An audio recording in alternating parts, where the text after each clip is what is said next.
It hadn't even been a year since my debut. On September 9, 2000, an unexpected accident awaited me at the Tochigi tournament. I broke my left hand during the match. I still clearly remember the sound, the feeling, and the pain of that moment. I had just started my career as a professional wrestler, and it felt like I had suddenly hit a wall.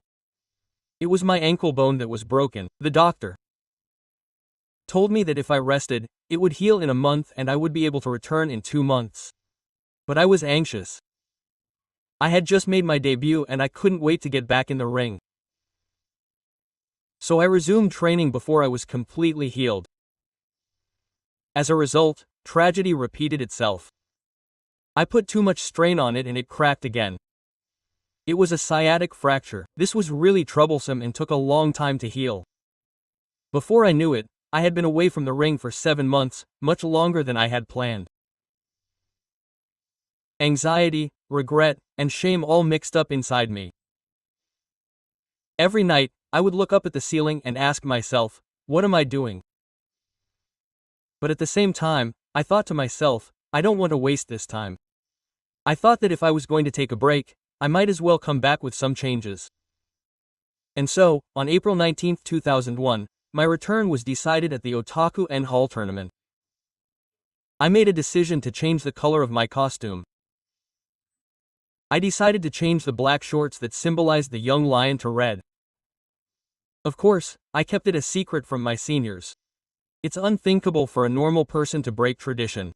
But I decided to take a chance.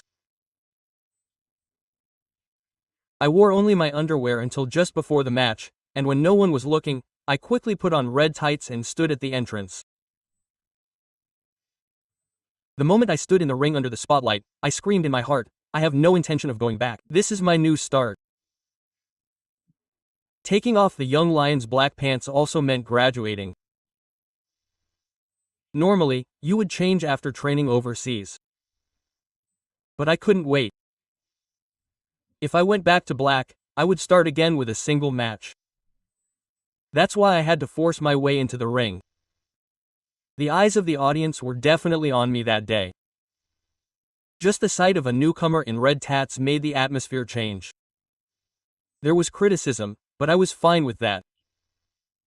To make something happen, someone has to break the rules. After returning, I teamed up with Kenso, who was my classmate. We were a tag team, so to speak. At that time, Ken and I shared a room at the dojo.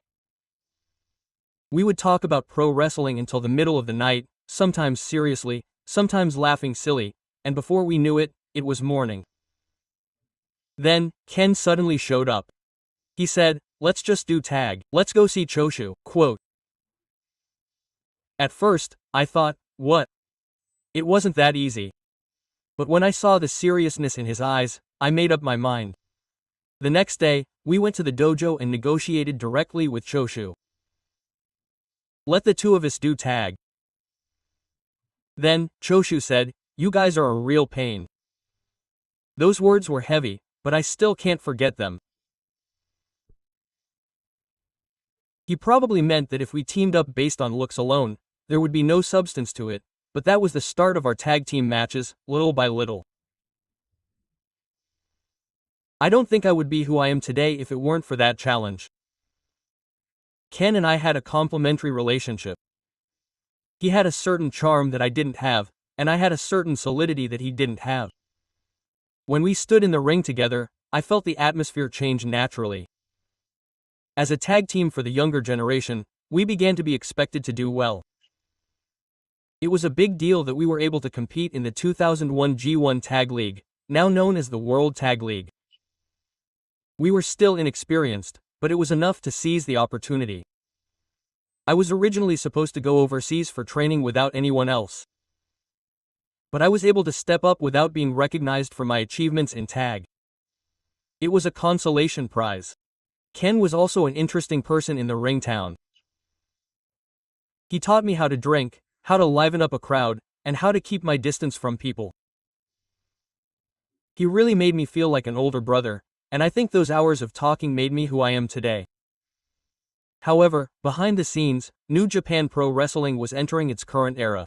Key players were leaving, fans were drifting away, and the content of the matches was changing. It was unclear where the entire organization was headed. That was the atmosphere in the air. But we still got into the ring. Even though there were few spectators and cheers, we gave it our all. Because the only place we could prove ourselves was in the ring. Sometimes the venue would be quiet and there was night. There was no applause or completion.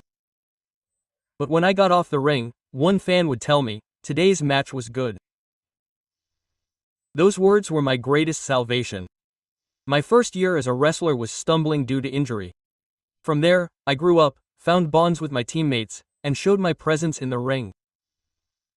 It took time, but everything became my victory. From the day I put on the red tights, I was determined not to go back.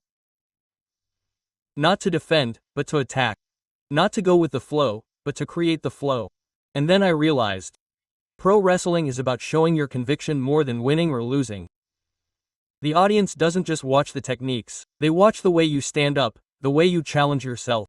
They watch that back. That's why I stand up no matter how much it hurts. No matter how much criticism I receive, I get in the ring. That's how I live my life. We were still young when we were in the tag team. But I think that passion and recklessness opened the door to the future. My heart warms when I think back to the days when I teamed up with K-san. The matches in the ring, the conversations in the dressing room, and Shinya's laughter are all treasures. And I want to tell my younger self, don't rush. Your time will definitely come. But if I hadn't been so impatient, I might not be who I am today. That recklessness, that red tie, is what pushed me forward. Even when I was injured or lost, my spirit never gave out. That's the origin of the professional wrestler Tabashi Hiroshi. That's why I'm grateful now for the broken bone that day. If it weren't for that pain, I wouldn't have changed. The red tights were filled with passion, the determination to inherit the burning place, and the determination to become a man who would change the times. The sweat and tears I shed in the ring, all of that shaped the future me. I can still hear the completion of Korakuen Hall in 2001. The voices of "Welcome back, Tabashi" pierced my heart. That's where my true story began.